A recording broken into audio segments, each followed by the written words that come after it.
Welcome back to Decked Out. On today's episode, we're joined by Joe Cherries and Queen of Cardboard. And to celebrate one of Queen's very first games on the show, we are doing an all Queens game. She let us borrow 4 of her decks, all with Queens in the command zone. As always, thank you to our sponsors, Tales of Adventure, Moxfield, and Ultimate Guard, and today's episode sponsor, Fogliokens Tokens, but more on all of them later in the episode. That's enough from us for now. Let's go ahead and meet the players and their royalty. Ooh.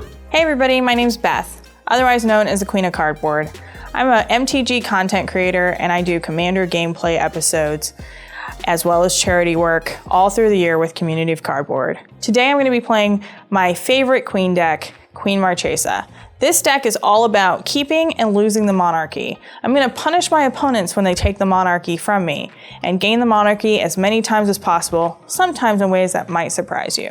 Hey everyone, I'm Joe Cherries, full-time content creator over in the Everything video game channel. And today I'm playing Queen All in All, a green-white tokens deck that is meant to go wide, overrun my opponents by wide, and if I can't do that, guess what? I'm gonna go a little bigger by overrunning.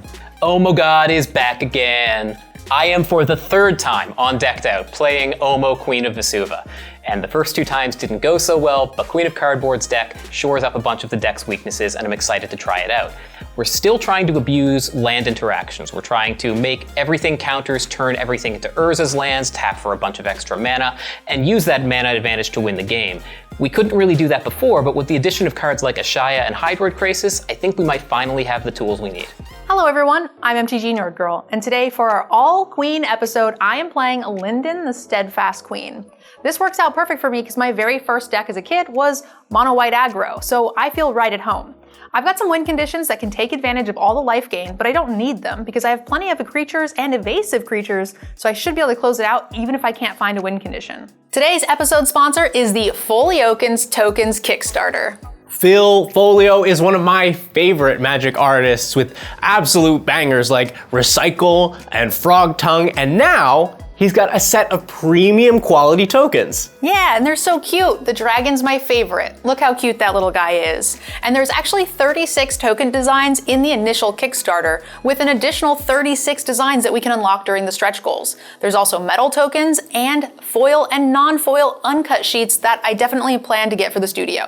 But this Kickstarter only lasts until October 17th, so you only got 10 days to get over there and back it. And make sure to use the link down in our description so that he knows that we sent you. That's it, let's go ahead and get into the game. Welcome to the table. Let's see who goes first. 2. 18. All right. Let's go. Okay, I'm gonna start taking over the turns right now. So we're gonna start with a Soul's Attendant. Whenever another creature enters, I get to gain a life. Even yours. Let the annoyingness begin. Pass. That's not good. If you insist. Here's a forest, and then I'll tap it for a Weather Seed Elf, which is a 1/1 with tap. Target creature gains Forest Walk until end of turn. Gain a life. And then I'll pass. That won't be important later.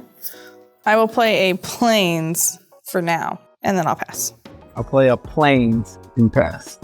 Plains for turn. I'm gonna keep it going with an Impassioned Orator, 2/2 that says whenever another creature enters the battlefield under my control, I get to gain a life. Soul's Attendant will trigger, and you know, Joe, take 1. What? What do you mean? Pass. Okay. Let's play this Flooded Grove as my land for turn, and yeah, Joe. Take this Weather Seed Elf. I need to not react to things. I'll pass. I'm going to play a Mountain as my land for turn, and I'll just pass. We'll play a Sun Petal Grove. Tap 2. Play a Farseek, which lets me search for a mountain swamp, anything that's not a forest, and put it onto the battlefield. You don't need a forest. I will get this Plains and pass the turn. Okay. Plains for turn, and you know, why not? I came here to play Linden the Steadfast Queen, a 3/3 with Vigilance that says whenever a white creature I control attacks, I get to gain a life. But first, I'm gonna gain 2 life here, and then I'm gonna go to combat, and you know,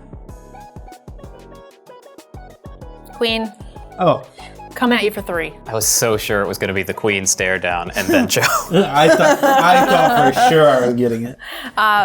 When my creatures attack, I'll gain an additional 2 from Linden, and then I will pass the turn. All right, on your end step, we're gonna pay 2 for a Growth Spiral. Draw a card, put a land from your hand onto the battlefield.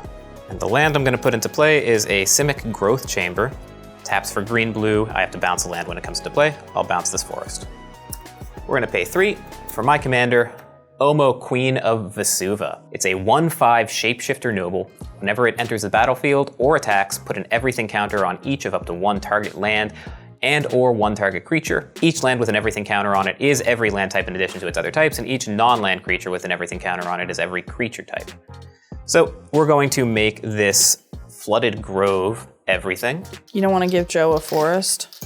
I think that's a good idea. Joe, have some forests. We're gonna Jeez, make thanks. your basic plains everything, whichever one you like least. And I'm going to turn this Weatherseed Elf into everything as well. I'm just gonna play this Lair of the Hydra tapped as my land for turn. It is a creature land that you can pump to the moon with as much mana as you want. I'll pass. Sounds good. So I will now tap 2 for red, and play my new favorite card, Power Balance. This says, whenever an opponent casts a spell, I may reveal the top card of my library. If it matches the mana cost of the spell cast, I can cast that spell without paying its mana. And with that, I'll pass my turn. We'll just cast the Mander. Queen Elena of Rudak. She is a star whose power and toughness is equal to the number of creatures I control.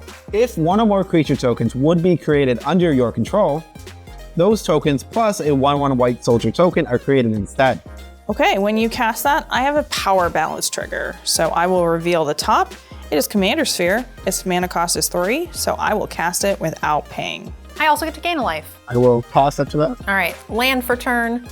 I'm a little sad that I'm not gonna get this trigger this turn, but we gotta get it started eventually. We're gonna cast Angelic Accord. At the beginning of each end step, if I've gained 4 or more life, I can make a 4/4 angel. I will have a Power Balance trigger. Yeah.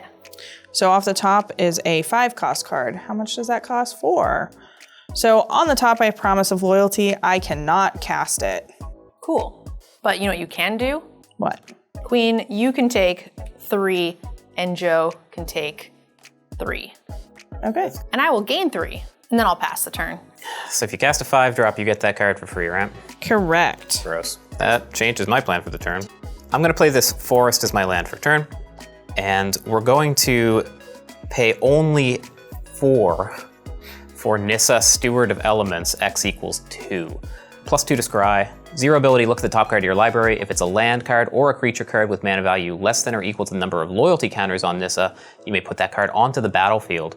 And -6, untap up to 2 target lands you control. They become 5/5 elemental creatures with flying and haste until end of turn, and they're still lands. Nissa will come in with 2 loyalty counters. And I think we're just gonna +2 Nissa to scry 2. I'm gonna top. Given that the Weatherseed Elf might not be particularly long for this world, I'm going to send it in to Queen. I will take 1. And we'll pass the turn. I will draw this card. No one knows what it is. I'm going to play a swamp, and then I get to do my favorite thing in all of Magic. Nerd Girl, will you marry me? Absolutely. I'm gonna tap 4, cast Wedding Ring, and I will target Nerd Girl. So you will get a wedding ring. Twinsies. Twinsies! These royal marriages, man. When Wedding Ring enters the battlefield, if it was cast, target opponent creates a token that's a copy of it. Whenever an opponent who controls an artifact named Wedding Ring draws a card during their turn, you draw a card. Whenever an opponent who controls an artifact named Wedding Ring gains life during their turn, you gain that much life. I have an advantage here because I know all 4 of these decks, but it's always been a dream of mine to marry MTG Nerd Girl. So that's exactly what I'm gonna do. So there is your lovely wedding ring. Beautiful. Awesome.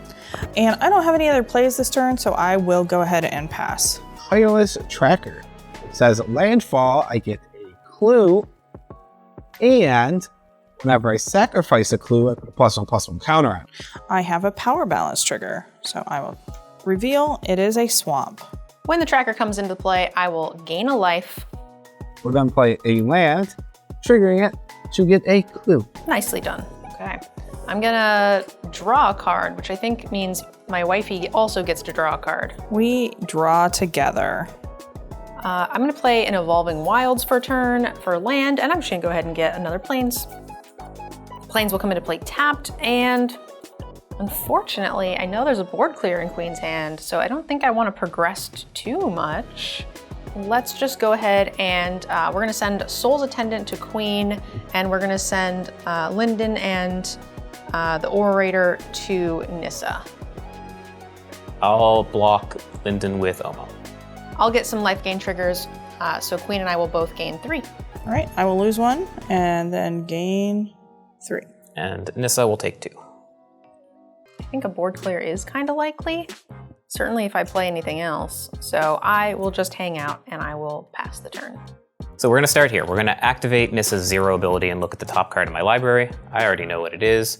It is a Thespian Stage, which means it will come into play. Thespian Stage is a land that taps for colorless, or 2 in a tap becomes a copy of a target land, except it also has that ability. Then we'll pay 5 to do what I wanted to do last turn, cast this Urban Evolution. Draw 3, you can play an additional land this turn. I have a power balance trigger. Off the top is Terramorphic Expanse. I will not cast it. And I'll put this Forest into play as my first land drop for the turn, and a Horizon of Progress as my second land drop for turn. It's a land that says pay 1 life, add 1 mana of any color that a land you control could produce, 3 in a tap, put a land from your hand onto the battlefield tap, or 1 in a tap and sacrifice it, draw a card. This works out really well. We're going to pay 3 and take a pain for Growing Rights of Itlamok. It is a legendary enchantment. When it enters the battlefield, look at the top 4 cards of your library. You may reveal a creature card from among them, put them into your hand, put the rest on the bottom in a random order, and at the beginning of your end step, if you control 4 or more creatures, transform Growing Rights of Itlamok. It's the guy's cradle we have at home. There's only 1 hit out of these 4. I'm going to hit an Incubation Druid. That'll go to my hand, pass to my end step, and nothing will happen.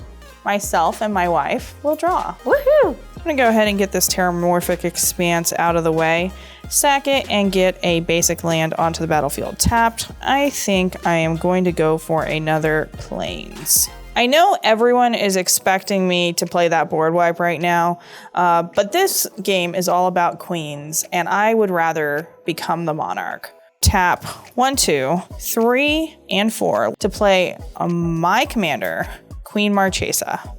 She is a 3/3 with Death Touch and Haste. When she enters, I become the Monarch, and at the beginning of my upkeep, if an opponent is the Monarch, I make a 1/1 assassin creature token with Death Touch and Haste. I'll gain a life when Marchesa comes onto the battlefield. So you get the Monarch, and then I made something for when we had all of our commanders out. I made something for all of you, lovely queens. Aw. You shouldn't have. And also, as the Monarch, you get the crown. All right. Looks good on you. Thank you. It feels right. So I'm going to swing in at Airball for 3. This is my Death Touch Hasty Marchesa coming at you. Sure. I'll take 3 commander. Okay, well, we're gonna go to my end step. It is still my turn, so when I draw for the Monarch, so too will my wife. Yes. And I will pass with 7 cards in hand. Start off my turn by tapping a Sun Petal Grove, cast Many Partings, which lets me search for a basic and create a food. All right, I will have a power balance trigger. This is another board wipe. Slaughter the Strong, but it costs 3, so I will not be able to cast it. I will get this forest to my hand and this food to the battlefield. And then I will play the forest as my land for turn. And then you investigate. Oh yes, I do investigate. I will get a second clue. I will tap 2 for a Prosperous Innkeeper. When it enters, I get a treasure, and I gain 1 life whenever a creature enters under my control.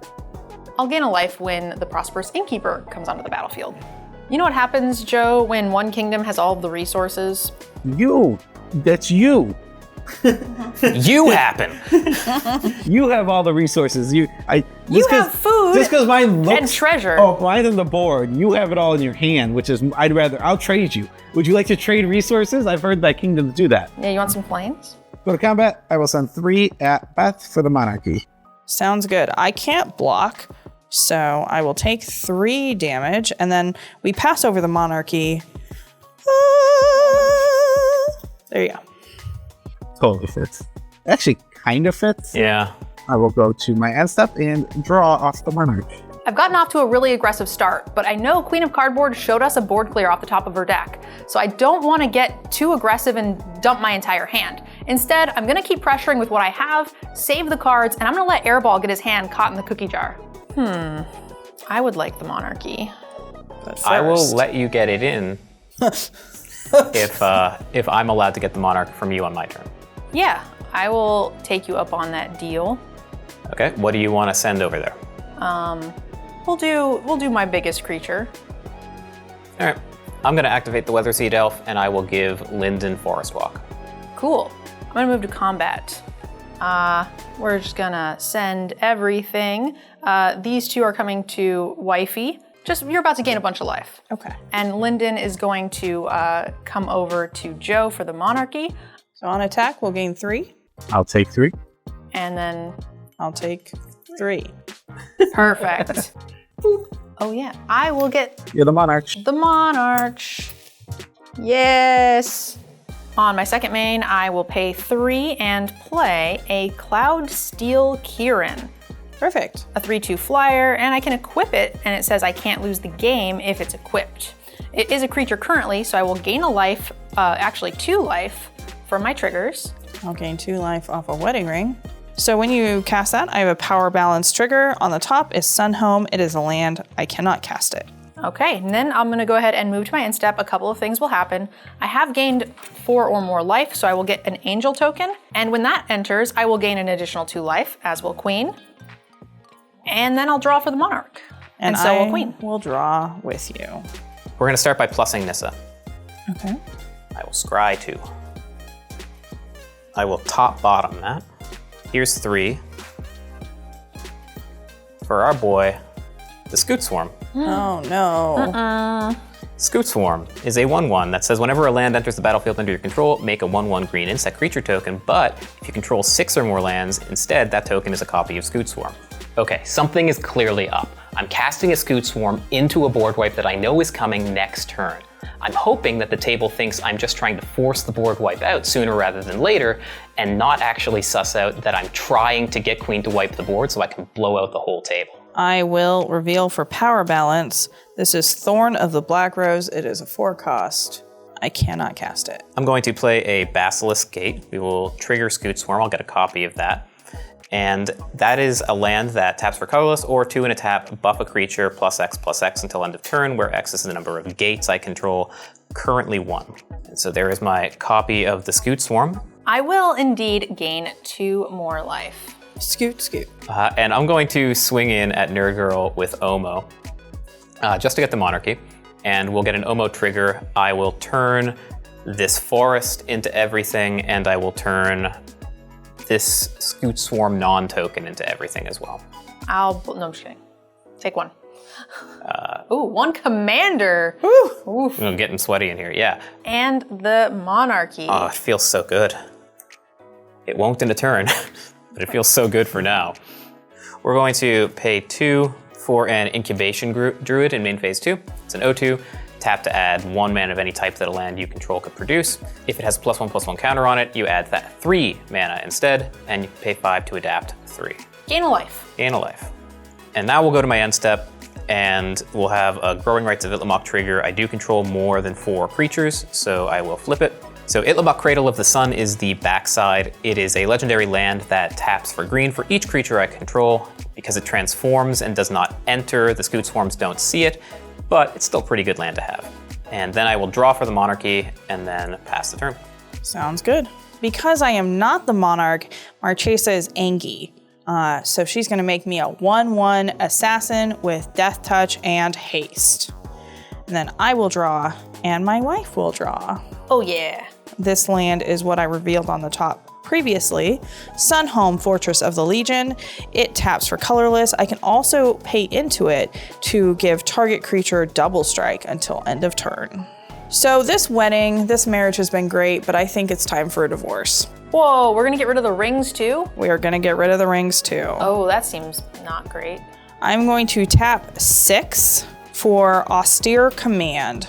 This is a sorcery that says choose 2. The modes are to destroy all artifacts, enchantments, creatures with mana value 3 or less, or 4 or greater. I'm going to lose my assassin, but I don't want to lose Marchesa as well. So I'm going to choose to destroy all creatures with mana value 3 or less, and all artifacts. With that on the board, I will have one more draw for you. Well, I'm going to tap this Commander Sphere to float a white mana, and then sack it to draw a card. Before you draw that card, I'm gonna pay 2 for a Heroic Intervention. Permanents I control gain hexproof and indestructible until end of turn. Okay. I will reveal off the top for Power Balance. That is a Soul Ring. I cannot cast it, so I will draw it. I will draw as well. Yes. I will pay 1, sack this treasure that's going to die anyway, and I will collect one of these blues to draw a card. All right. So the Austere Command will resolve, and that actually did not help. I think it helped a lot. I bet you do.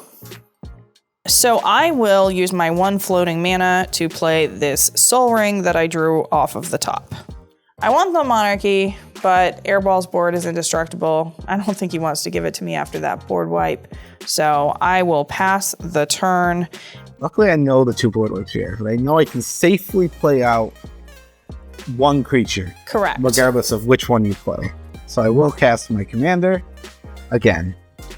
And it will be my whole entire pass. When you cast that, I will reveal off the top. This is Zat's Will. It is a 5 cost. I cannot cast it.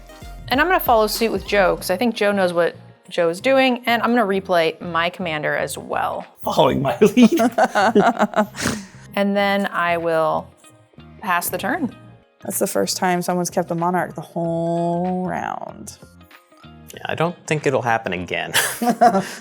Well, let's start by getting as much information as we possibly can. Let's zero Nissa and see. I'll look at the top card of my library, and I will put a Ramanap Excavator into play. It's a 2/3 that says I can play lands from my graveyard. Currently none. I'm gonna play this Dark Depths as my land for turn. Oh, no. Dark Depths is a legendary snow land, enters the battlefield with 10 ice counters on it. You can pay 3 to remove an ice counter from it, and when it has none, sack it. If you do, create Marit Lage, a legendary 2020 black avatar creature token with flying and indestructible. In 1v1 Magic, Thespian Stage copying Dark Depths is usually enough to win the game with the 2020 that you get. In Commander, it's a little bit different because you need to attack 3 different people over 3 different turns. But when you have Ramanap Excavator allowing you to replay Thespian Stage and Dark Depths out of your graveyard, you can recur the Marit Lage even if your opponents are able to remove it in that time. So this has made me a lot more resilient. We are going to have 2 extra Scoots enter play. Here's your ice counter. You didn't have Ice Cube? You got me Vanilla Ice? Wow. Itlimoc taps for 8 at the moment. I'm going to use 7 of it to cast Zendikar Resurgent, which is an enchantment that says when you tap a land for mana, add 1 mana to your mana pool of any type that land produced. And then, whenever you cast a creature spell, draw a card. We'll tap what would normally be 7 mana, but is in fact 14 mana. And use the 1 floating, because why not, to cast a Hydroid Krasis. Oh no. For X equals 13. Hydroid Krasis has a cast trigger. When you cast the spell, you gain half X life and draw half X cards, rounding down each time. I'll draw 6 cards off of that. I'll gain 6 life from that, and the Zendikar Resurgent will trigger, and I'll draw an extra card off that. So we'll draw 7, gain 6. So I will go ahead and move to my end step, and I'll draw for the Monarchy. Okay. And then I will need to move to clean up if no one else has anything to do. I'm going to discard this Staff of Titania and Volatile Fault to clean up. I will untap, and then on my upkeep, I will make an Assassin. I am not usually one to play a board wipe into a board wipe, but obviously we need to deal with Airball. I'm going to tap 5 and do Promise of Loyalty. Each player puts a vow counter on a creature they control and sacrifices the rest, and any creature that has a vow counter on it cannot attack me. It might be right to save the Krasis, but this Scoot Swarm is my everything. I'll put the vow counter there, and then we'll clean up the rest. I would really love that Scoot Swarm to be forced to block. I'd really love the Monarch. You've got a lot of things that I'd really love to take from you. So we're gonna go to combat, and I am going to swing Queen Marchesa over at you, Airball. Yeah, so Scoot Swarm is not gonna jump in front of any buses right now, and I think I don't need the Monarchy anymore either. So I will just take 3, Commander. All right, sounds good. Enjoy. Thank you so much. I will abdicate. All right, so I now have the crown. I will go to my end step, draw for the Monarchy, but I will then be forced to clean up. So I'm going to discard Thorn of the Black Rose.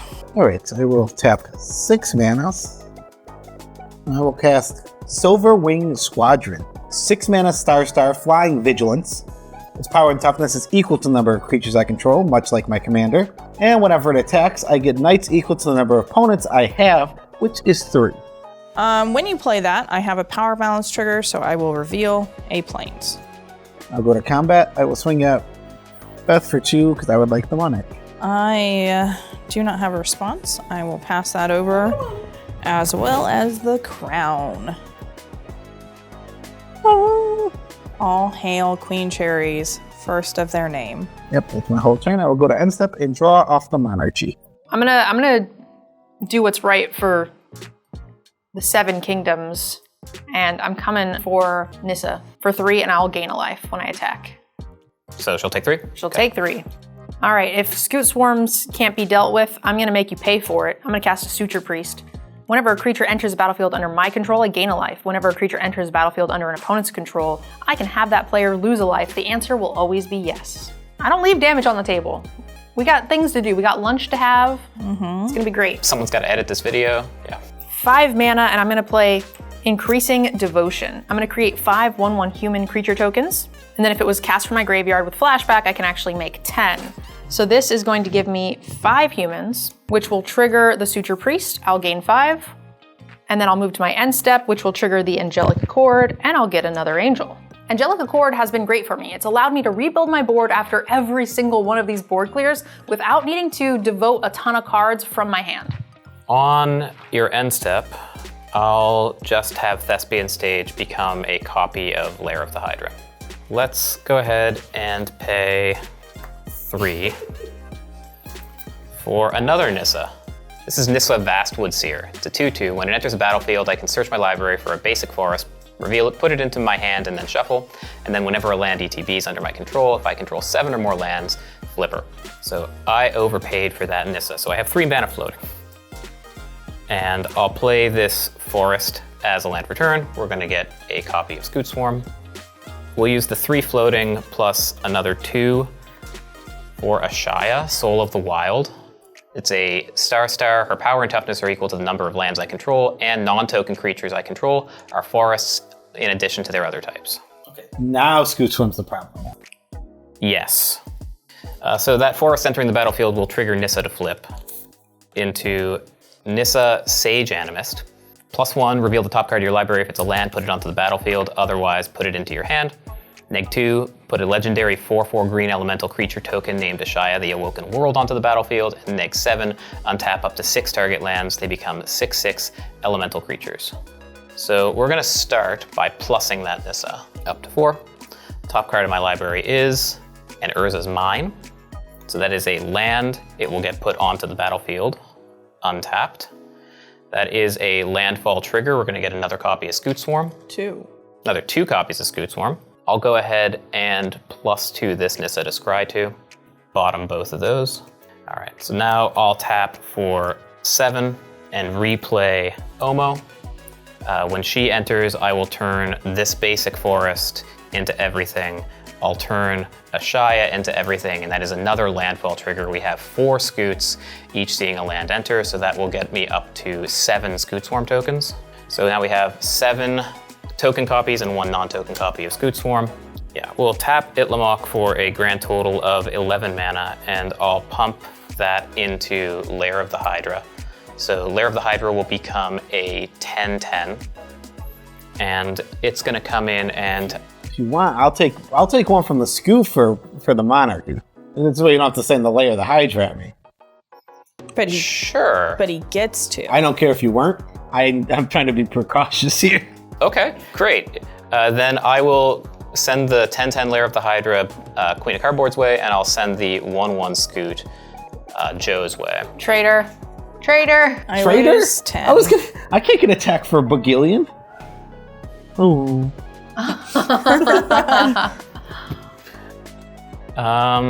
Yeah. Oh man. And I suppose I will pass to my end step. I will draw a card for the Monarch and then go to discard. So at the end of your turn, Airball, you had 7 Scoot Swarms, Omo, and Ashaya come into play. I'm gonna have Suture Priest deal 9 damage to you. I'll take 9. I'll discard a command tower. Well, untap. I'll make an assassin, and I will draw this plains. Queen, I will not have Suture Priest deal damage to you. Wow. Thank you. I didn't know there goes on the Hydra. No. The answer is always yes, unless you're actively doing something for me. All right. First things first. I have to cast a board wipe again. Thanks, Airball. You got it. I'm gonna start by tapping a plains to play Paladin class. This is an enchantment class, and the first level is spells my opponents cast during my turn cost 1 more to cast. I can level it up to give my creatures +1/+1, or again to give it +1/+1 for each other attacking creature and giving 1 creature double strike. A white and my Sunhome, and I will play Slaughter the Strong. This is a sorcery. Each player chooses any number of creatures they control with a total power of 4 or less, then sacrifices all other creatures they control. I'm going to keep both my. I'm gonna keep Suture Priest and Linden. I will keep both my creatures. I'll keep 3 Scoots and Omo. Okay, so just to take that a step further so that I don't have to do this next turn, I'm going to tap everything out and follow that up with Zat's Will. I control my commander, so I will choose both. Each opponent sacrifices a creature they control with the greatest power, and I will exile all cards from all opponents' graveyards, creating X01 Black Thrall creature tokens, where X is the greatest power among creature cards exiled this way. I'm gonna pitch a Scoot. Look, little cutie. I love him. Graveyards. Exile 3 was my highest power. Highest power for me is, nothing. Oh, it's a Shia. I know I just wiped the board, but not a single one of them has been able to deal with all of Airball's Scoot Swarms. If I don't get rid of this infestation, then it's just gonna overtake everything. All right, so I will make 12 thralls from Ashaya. Thanks. Do you want to deal 12 damage to me now? Oh, yes, I would absolutely love to deal 12 damage to you. Okay. And I will take 12. Nice. I will swing Marchesa and my 1/1 assassin at you, Queen Airball. Queen Ball, please.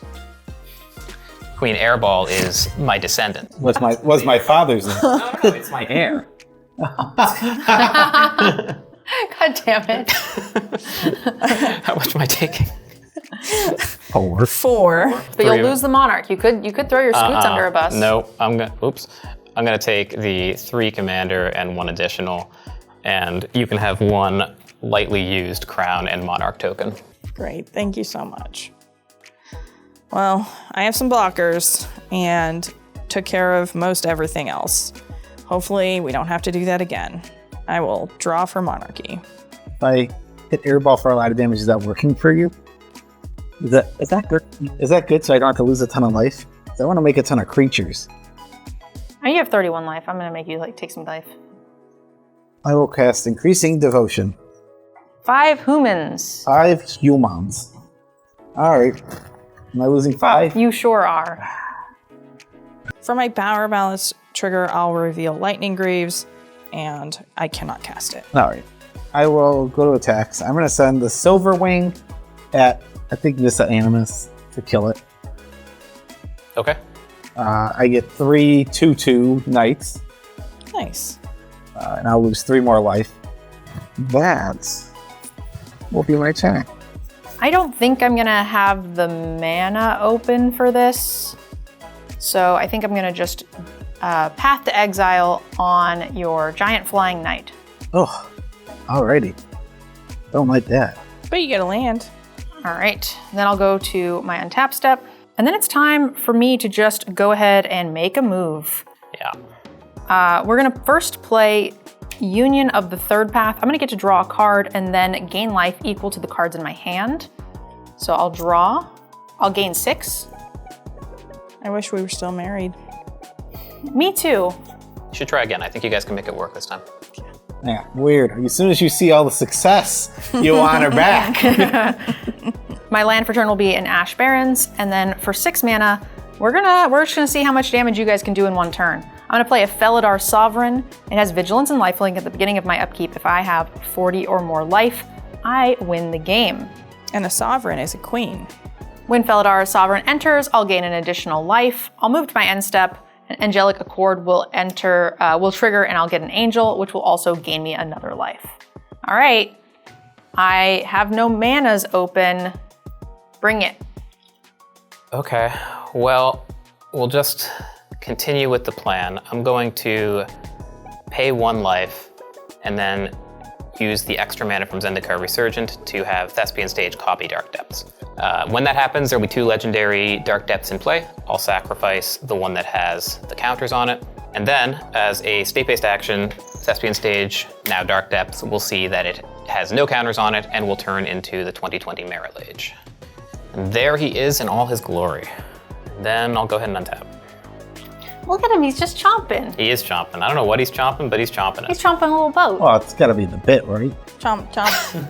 No, that's where he is. He's chomping at the bit. When Merit Lodge comes into play, I'll have you lose life. That makes sense. Yeah. Let's go to combat, and I'm gonna come at Nerd Girl for 20 in the air. Angel under the meat grinder. Yeah. Let's activate Nissa's 0 ability, see what we can put into play. The Nissa activation was unsuccessful. We won't put anything into play off of it. Nerd Girl's Suture Priest is a huge threat to me, but her Felidar Sovereign is a huge immediate threat to the table. I need to deal with them, and I can only safely and easily deal with one. It's gonna cost me a lot to deal with both, but I think I have to. I'm going to float green-blue to Pongify Felidar Sovereign. No! Seems good to me. I get a monkey? I'm going to use the floating blue mana and crack the Horizon of Progress to draw a card. I'm gonna gain a life off the Suture Priest. Using the floating mana and 2 more, I'm going to Beast Within the Suture Priest. Wow. No. Okay, well, I made my play. It didn't end up well. Goodbye, Suture Priest. Then I'll play this Hashep Oasis, and that will trigger landfall on the Scoot Torms. We'll get 2 more. We'll pay 2 more, floating a green for a 3 visits. I can search for a forest card, put it onto the battlefield. off of 3 visits, I do have my power balance, so I will cast Lightning Greaves. We'll put that forest into play off the 3 visits. That's going to be 4 more Scoots, so up to 8.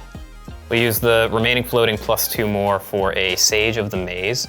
It's a mana dork, taps to add 2 in any combination of colors, or taps to turn a land I control into an XX citizen creature with haste, in addition to its other types, where X is twice the number of gates I control, currently 3. And then off of this, I will reveal a Alms Collector. That's a 4-cost spell.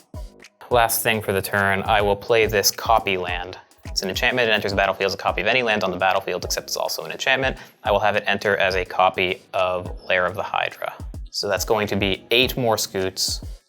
Bringing you to 16 Scoots. Bringing me to 16 Scoots. And that's Scoot math. And I think that's enough damage for the turn. I'll pass. Okay. I can handle the Merit Lodge without really any problem at all. How about them Scoots? That is where we have some issues. Merit Lodge is a huge creature. It's a 20/20 with indestructible. Could easily take any one of us out, but it has one weakness. It's a token. Let's tap 4, and I'm going to play a card, Palace Jailer.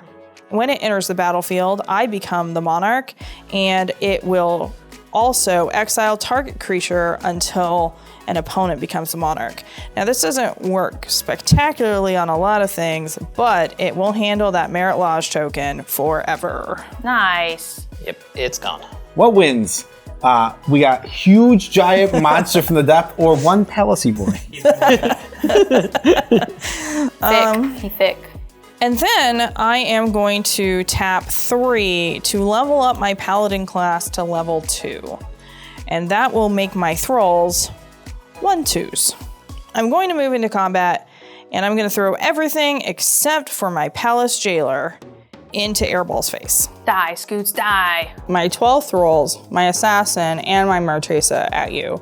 And they're all bumped by my Paladin class with a +1/+1. I will throw Omo in front of one of the Thralls. I'll throw a Scoot in front of Marchesa, and I'll take 13. Okay, so I'll lose 1 Scoot and 13. All right, seems good. And then after that, I'm just gonna move my Lightning Greaves over to my commander to give her a little bit of protection. Right. I will activate my Moss Wall Bridge to play my secret card. 3 mana for Peregrine Took.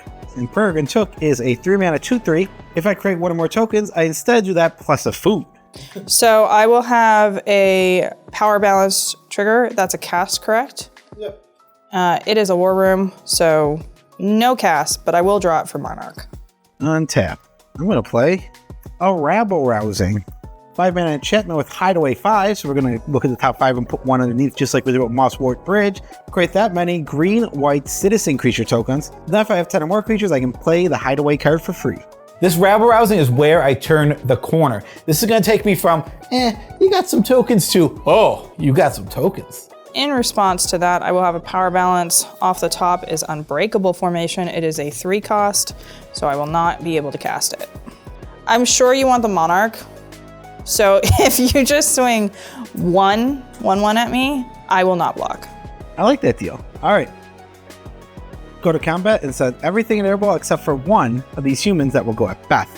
Trigger on Rabble Rousing. I am attacking with 9 different creatures. I will get 9 1/1s are not attacking, right? And then because I have way more than 10 creatures, I will get this card for free, which is Visions of Glory. Create a 1/1 white human for each creature I control. I currently control 18 creatures.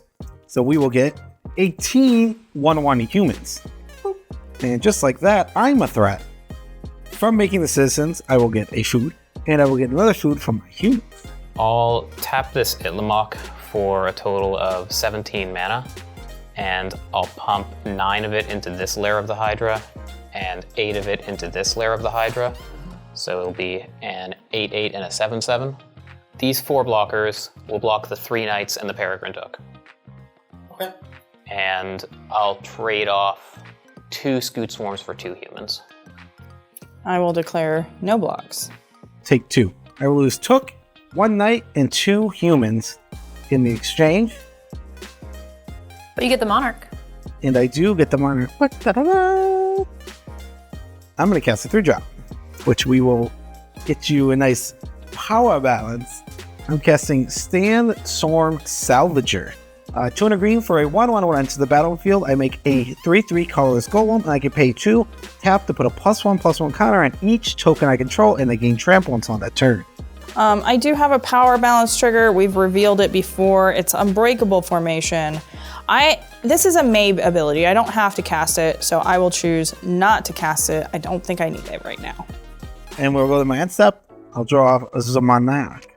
All right, for turn, let's go ahead and start with a Blessed Sanctuary. Prevent all non-combat damage that would be dealt to creatures I control. And whenever a non-token creature enters the battlefield under my control, I get to make a unicorn. And then I'll go ahead and cast a Soul Warden. Whenever another creature enters, I gain a life. And another creature did enter the battlefield, so I get a unicorn. I will get a 2/2 unicorn token which when it enters the battlefield, I will get to gain a life off of the Soul Warden. I will play a Terramorphic Expanse for turn, and I'm gonna go ahead and just pitch it and get rid of it to find a Plains that will come into play tapped. Unfortunately, I didn't gain 4 life this turn, so I won't get an Angelic Accord trigger, and I'll pass. I'm just going to start by activating Nissa's 0 ability. We'll see if we can put something into play off that. Yeah, we do get to put something in. We have to put in a Gaia's Touch. It's an enchantment that says you can put 1 additional land into play during each of your turns, but the land must be a basic forest, and then you can sacrifice it to add double green. Okay, 4, 5, 6. For Rampaging Baloths, it's a 6/6 trample with landfall. Whenever a land enters the battlefield under my control, I can create a 4/4 beast. I'm just going to play this Temple of Mystery as my land for turn. We'll get a bunch of landfall triggers. One will be the Baloth trigger. We'll get 1 4/4 beast, and we'll get an additional 13 scoots up to 26. That's 15 creatures entering the battlefield between the Baloth, the beast, and the swarms. So I will gain 15 life. And that is a power balance trigger for me. Oh look, it's still Unbreakable Formation. It sure is. And I'm going to get to scry with my Temple of Mystery. That's going to the bottom. Play a Poison Dart Frog.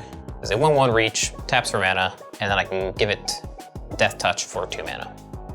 And then pass. On Airball's end step, I will also get an Angel and gain a life. On my upkeep, I'm not the Monarch, so I will get a 1/1 Assassin. Assassin! Assassin! I'm gonna gain a life, Queen, from your Assassin entering as well. Ah, yes.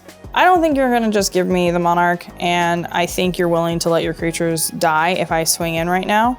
So I'm just gonna take it forcibly. I'm gonna tap 4 and play Court of Ambition. When it enters the battlefield, I become the Monarch. At the beginning of my upkeep, each opponent loses 3 life unless they discard a card. If I'm the Monarch, they lose 6 unless they discard 2.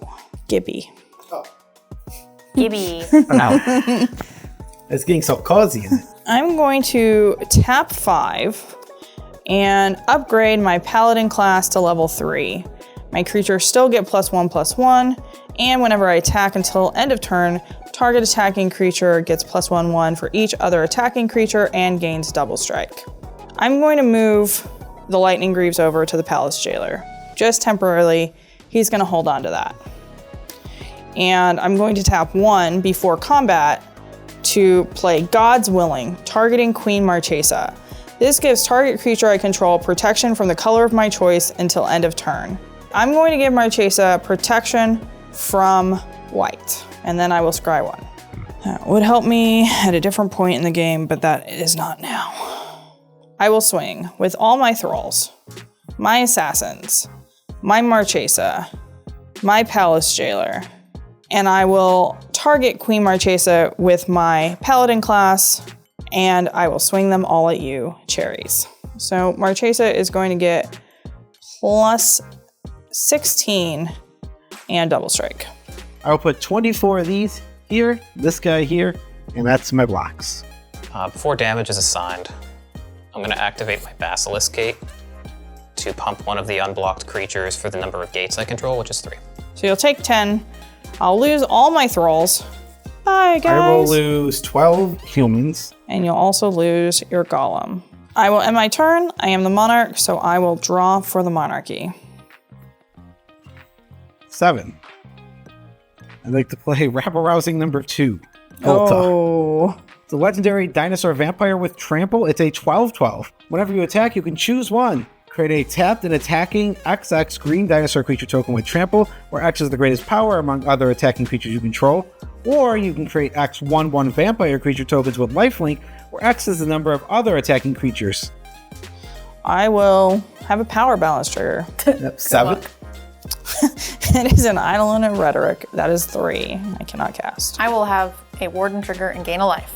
I will send 7 humans at you and everything else at Airball. And I will have 2 triggers. I will choose to do the Maverin and go to 1 first to make 20 total 1/1 lifelink vampires. 20 1/1 vampires entering means I will get to gain 20 life. That's not a problem at all. It's so good.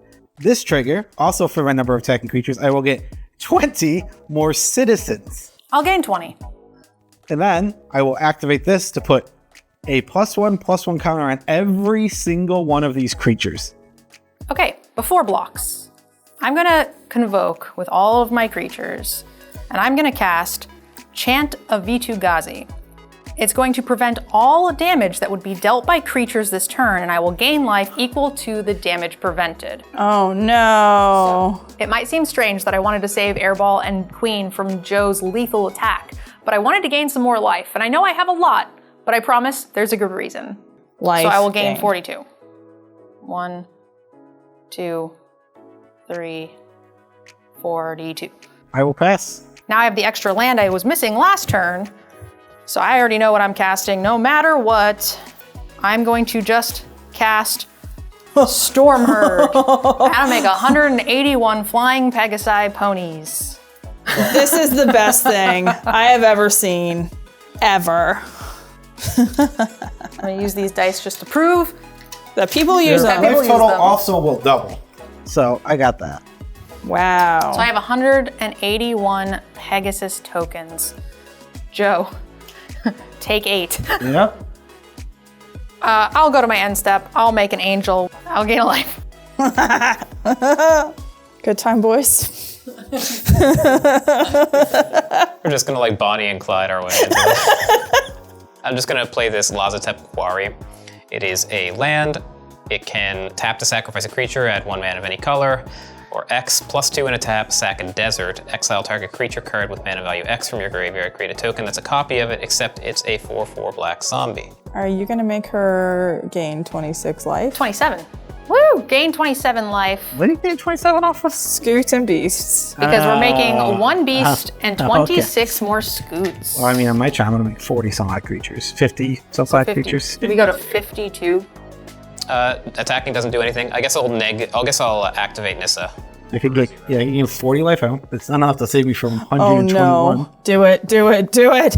Put this Quandrix Campus in play tapped off of the Nissa activation.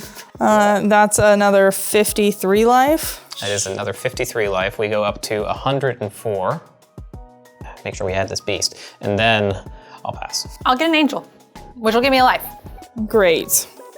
You made the deck. All right, I am the Monarch. So, on my upkeep, each opponent loses 6 unless they discard 2 cards. Okay, so we all take 6?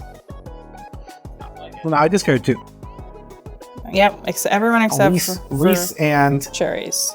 Cats to Exile. I am going to last ditch effort, activate my War Room, pay 3 life, and draw a card. I will pass, and I will draw for the Monarchy. On the tap, I'm going to tap 2 mana and start my turn with a Cryptolith Right, which is a 2 mana enchantment that allows my creatures to tap for 1 mana. Okay? Alrighty. I have a power balance trigger. Yes, you do. It is a mountain. Okay, so we don't need to do the power balance triggers anymore. All right. Can you deal with 181 flying Pegasuses? Side. It is Pegasus. Perhaps in another life, but not in this one. No, I cannot. I All will right. just pass because my turn will be very long if for nothing. Or you would just make me more life. Exactly. All right, I'll untap. And then I think all of you will meet your doom to the Pony Brigade. I'm going to attack everyone with a lot of ponies. More than 50 each, in fact. I'm gonna block with the Poison Dart Frog. In response, I go to 11. I will give one of the ponies attacking Cherries double strike. And I'll pump it. You only attack me with 1 pony, right? No, 50 something more, I'm yeah. very dead now. GG's. Good game. And Pegasus. the final Monarch. The ponies take the day. That's actually, she actually does. Perfect. Chef's keys. Being asked to come on Decked Out was super intimidating, especially with everyone playing all of my decks. I wasn't sure how they were going to perform or if they were going to perform at all. Honestly, I know I didn't win the game, but I feel like having all of the decks do their thing and see big plays happen was a win for me. I couldn't be happier, and this was really an awesome experience. Don't forget, today's episode sponsor is the Fogliokens Tokens Kickstarter. Make sure to get your Fogliokens before they're fully spoken for. And you guys have 10 days to do so by using the link down below in the description so they know we sent you. He's an arena baby, so like he's not used to touching cards. People touch cardboard? You should not let me get out of control then. I had 60 plus tokens on the board, could have doubled it to make another 60 tokens, and still it wasn't nearly enough to take on the 181 Pegasuses coming my way. We got distracted by the beep beeps. Don't forget to support your favorite Commander show by doing something you were going to do anyway, and that's buy Magic singles. And you can do so by using our sponsor, TOA. It really is that easy, and Tales of Adventure has a wide selection of singles from the most basic printings all the way through the most premium versions, and they've also started stocking sealed product now, so you don't need to go anywhere else for anything Magic. And you get 5% off your entire order when you use code DECKEDOUT at checkout. And you should know by now, the link is down in the description, right there. I'm trying to figure out how to say it without saying a bad word. What would you like to say? Well, what's the full thing? What I almost said, poopsie scoopsies. What really bugged me about that game was that how often do you get 104 Scoot Swarms into play and still manage to lose? But with Joe being able to put out hundreds of tokens and NerdGirl taking the damage from those tokens and turning them into more tokens, it's kind of easy to see how you fall behind.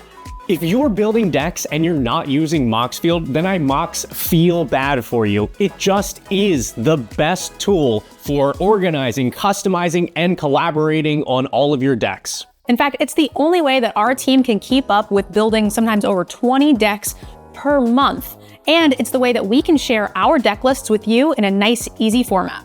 You can always support the show too, just by following us on Moxfield, where you can find every deck that's ever been on the show. Joe's board is absolutely massive, and if we don't deal with it, the entire table is... What? Poopsie Scoopseed? 12, 13, Wake me up 14. when he's done.